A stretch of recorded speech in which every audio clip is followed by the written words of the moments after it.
Imagine that every unanswered desire in your life isn't a punishment, but a mirror, a precise, silent, cosmic mirror reflecting not what you say you want, but who you actually are. We often believe we're ready for love, for success, for deep transformation. But readiness isn't measured by intention, it's measured by vibration. You may think you're ready for that soulmate, that new career path, that calling finally being answered. But if the energy you emit is still rooted in fear, in scarcity, in unresolved wounds, the universe will hold back, not out of cruelty, but out of coherence. Like a radio dial slightly off frequency, you can be screaming into the void and still not be heard. That's not fate working against you. That's you not matching the channel you're trying to tune into. We live in a universe that doesn't speak words. It speaks energy. It doesn't listen to what you post, what you affirm, or even what you cry for late at night. It listens to your core frequency, the vibration that comes from your beliefs, your emotional history, your nervous system's default. You don't attract what you deserve, you attract what you are. Let that sting. Because that very sting is what opens the gateway to change. A person begging for love, but internally believing they are unworthy, will repel true connection over and over again. They may encounter people who mimic their wounds, who reflect abandonment, who trigger rejection. Not because the universe is cruel, but because the universe is clear. It is simply echoing the song your soul is playing beneath the surface. Think of the woman who repeatedly attracts emotionally unavailable partners. She reads all the books, says the affirmations, meditates every morning. But deep inside, she is still the child who felt unseen. She is still carrying a silent belief, I am not enough to be fully chosen. So the universe, ever in resonance, mirrors that back. Not to punish her, but to show her what still needs healing. It's the same reason a man who craves purpose keeps ending up in empty jobs. He tells himself he's ready for more, but inside, he still doubts his own voice. His parents never truly listened to him growing up, and now he doesn't listen to himself either. The universe listens to that silence. Here's the uncomfortable truth. You are always manifesting. Not sometimes, always. The problem isn't that manifestation doesn't work. The problem is that it works perfectly. It's just responding to the energy you don't even know you're radiating. We tend to imagine manifestation as a ritual, as an external act. Burn the sage, light the candle, write it in your journal 10 times. But manifestation is less about what you do and more about what you are. And you can't fake energy. You can't trick the universe with vision boards if your nervous system is still locked in fear. In fact, your nervous system is the real manifester. It determines how safe you feel when receiving good things. That's why some people sabotage love the moment it shows up, or push away abundance once it begins to flow. They haven't expanded their energetic capacity to hold what they asked for. The universe doesn't give based on what's fair. It gives based on what's aligned. That's why you might see someone seemingly less deserving getting everything you want. It's not about worthiness, it's about readiness. Their energy is in congruence. Yours might still be fragmented. You're not late, you're just not tuned in yet. So the key isn't asking for more, it's becoming more integrated, more self-aware, more emotionally honest. Because the universe doesn't respond to appearances, it responds to essence. And your essence shifts every time you face a truth you used to run from. There's a subtle but powerful shift that happens when you stop asking, why isn't it happening yet? And start asking, what in me is still not ready to receive it? That question doesn't come from shame, it comes from power. From taking full energetic responsibility for your life. Even your delays are divine. Because sometimes the universe withholds what you want, not to punish you, but to protect you from receiving something you haven't yet built the capacity to sustain. Getting what you want before you're truly aligned can destroy it. Or worse, it can destroy you. That's why some people win the lottery and lose it all. Why others meet the love of their life and self-sabotage. Without emotional maturity, without energetic congruence, blessings become burdens. The mirror doesn't lie. And the moment you truly understand that the universe is only ever giving you more of yourself, everything changes. You stop chasing and start transforming. You stop demanding and start aligning. And alignment isn't always pretty. Sometimes it means grieving, letting go of outdated identities, feeling the full weight of what you've been avoiding for years. But within that raw honesty is where your frequency begins to shift, where the mirror starts reflecting something new. What's waiting for you has always been there. It's not a matter of reaching it, it's a matter of matching it. And the moment your inner world becomes a safe place for that next chapter, the outer world will rise to meet you. Maturity isn't about age. It's not about how many books you've read or how eloquently you speak about healing and growth. Emotional maturity is about how you hold yourself, especially when things don't go your way. It's about what you do when life delays what you want, when people misunderstand you, when you feel rejected, unseen, or deeply triggered. Many believe they're ready to receive more love, more freedom, more opportunity, but most haven't cultivated the internal structure required to sustain what they're asking for. You can manifest something once, but if you don't have the emotional maturity to hold it, you'll find a way to lose it, or worse, you'll push it away before it ever fully arrives. That's the difference between wanting and being ready. A child can want to drive a car, but until they've developed the skill, responsibility, and awareness to navigate the road, putting them behind the wheel would be dangerous. The universe works the same way. It doesn't deny your desires, it waits for you to grow into them. Let's talk about the emotional patterns that reveal unreadiness. One of the biggest is entitlement disguised as manifestation. It's that subtle belief that just because you've suffered or because you've been doing the work, life now owes you a reward. But the universe doesn't operate on pity or performance. It responds to alignment. Or consider this, how many times have you asked for deep, conscious love, only to run when someone actually starts seeing the real you? Or maybe you shut down when intimacy gets too vulnerable. That's not bad luck. That's emotional protection. Your system doesn't feel safe being fully known, so unconsciously you create distance. The emotional maturity required for deep love isn't just about attracting the right person.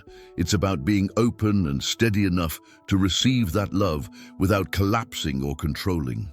We often ask, why does this keep happening to me? But the more powerful question is, what is this pattern trying to teach me about myself? Emotional maturity invites you to stop blaming others and start reading your reactions as messengers. Every trigger is a teacher. Every delay is feedback, not punishment. Preparation. A powerful example is the cycle of self-sabotage. You've likely felt it. Right when something good starts happening, you feel overwhelmed, suspicious, or undeserving. So you push it away. Not because you don't want it, but because the inner foundation wasn't stable enough to hold it. This is where maturity steps in. Maturity allows you to stay grounded even when things feel uncertain. It teaches you how to regulate your nervous system in the presence of love, abundance, and peace. Without that regulation, you'll interpret peace as boring, love as dangerous, and success as threatening. You have to become the person who knows how to live in the life you're asking for. So maybe the reason it hasn't arrived yet isn't because you're broken. Maybe it's because you're still becoming the version of you who can hold it gently, not desperately, who can nurture it instead of needing it to prove your worth. That shift is everything. When you move from craving to becoming, from chasing to aligning, the universe doesn't have to withhold anything. It naturally flows toward you. And if this message resonates with you, if it's stirring something real inside, pause for a moment, breathe. And if you're feeling that inner spark, I invite you to subscribe, share this video, and spread this insight with someone else who might need to hear it. Your energy matters here, and your presence supports the ripple of this truth, reaching deeper. Because when we grow emotionally, the world around us starts to grow with us. And from that place, a whole new reality begins to unfold. One where the things we desire aren't distant anymore, but already on their way. Everything in existence is vibrating. Every thought you think, every emotion you feel, every word you speak, it's all energy. And energy moves in frequencies. What most people don't realize is that your life, in every detail, is reflecting the frequency you're operating from. The relationships you attract, the opportunities you receive, the coincidences you experience, they aren't random. They are vibrational matches. You might be trying to manifest abundance, but if your frequency is shaped by fear, shame, or scarcity, you'll keep experiencing situations that reflect that. You'll attract people who take advantage of you. You'll find yourself in financial instability, even when you're working hard. It's not that you don't want more, it's that your energetic signature is still broadcasting lack. We don't attract what we desire, we attract what we believe we deserve. On a deep, often unconscious level. Let's say someone grows up in a home where love was conditional. As an adult, they might crave unconditional love, but vibrate at a frequency of self-protection and hyper-independence. The result? They attract emotionally distant partners. Not because they want that, but because that's what their energy is aligned with. Their nervous system sees closeness as unsafe, even if their heart longs for it. Energy never lies. One of the fastest ways to shift your frequency is through presence. When you're truly present, when your mind isn't obsessing about the past or future, your energy becomes clear. That clarity is magnetic. People feel it. Life responds to it. This is why some people walk into a room and immediately draw attention, not because of beauty or charisma, but because they're energetically grounded. They're not leaking energy trying to impress or control. They are, and that being resonates deeply with others. Raising your frequency isn't about pretending to be happy all the time. It's about choosing integrity, choosing honesty, choosing to align your life, internally and externally, with what feels true to your soul. That might mean setting boundaries, leaving situations that drain you, or giving up the version of yourself you created to survive. Because once your energy becomes congruent, your reality begins to rearrange itself. What felt far away starts coming closer. What felt impossible begins to feel natural. And the people and experiences that match your new frequency appear, not by force, but by resonance.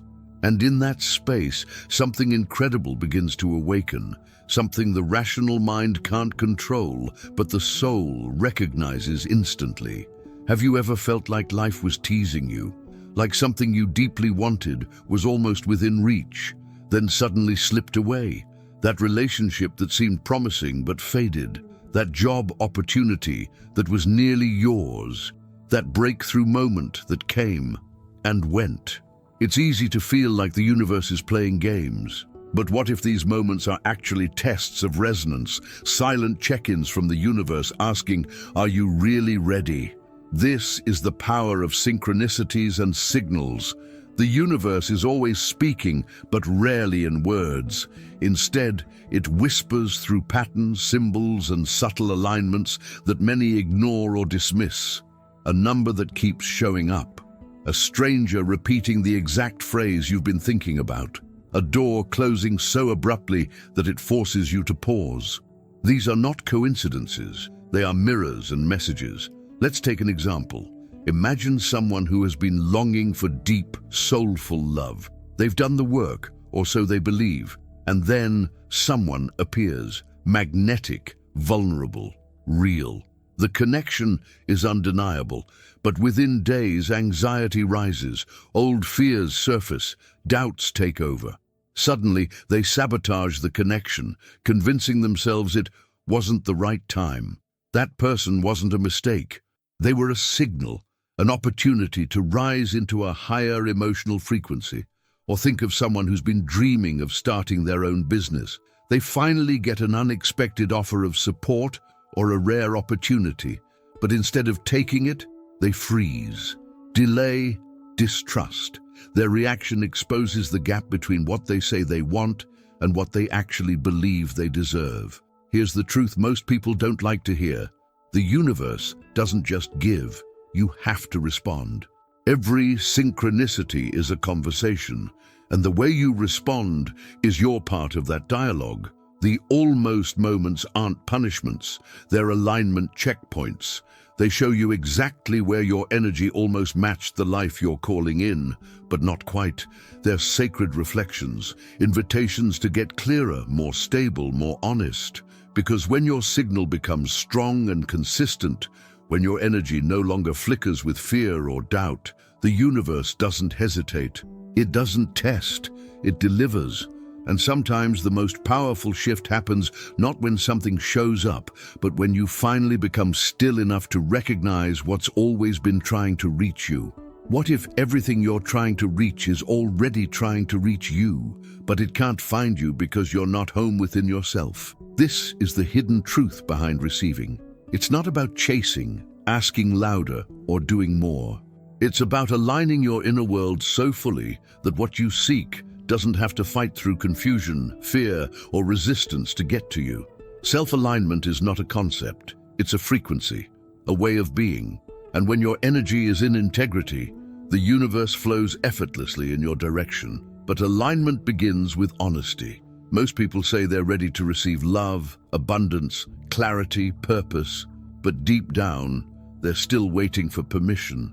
Waiting for the world to tell them they're worthy, waiting for a sign that it's safe to be who they really are.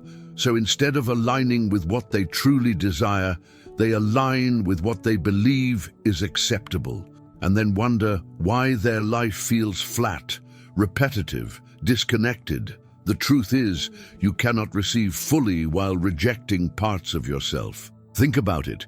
How can life trust you to hold something sacred if you keep abandoning your truth to be accepted? If you constantly betray your inner voice just to avoid discomfort? Alignment requires a kind of radical self-integration, the courage to stop performing, to stop people-pleasing, to stop shrinking for the comfort of others. You have to become a space where your soul feels safe to exist. A practical example. Let's say you want to be seen, recognized, respected. You dream of sharing your voice, your vision, your creativity. But every time you speak, you tone yourself down. You edit your truth. You dilute your message out of fear, out of habit. That's misalignment, and misalignment creates static.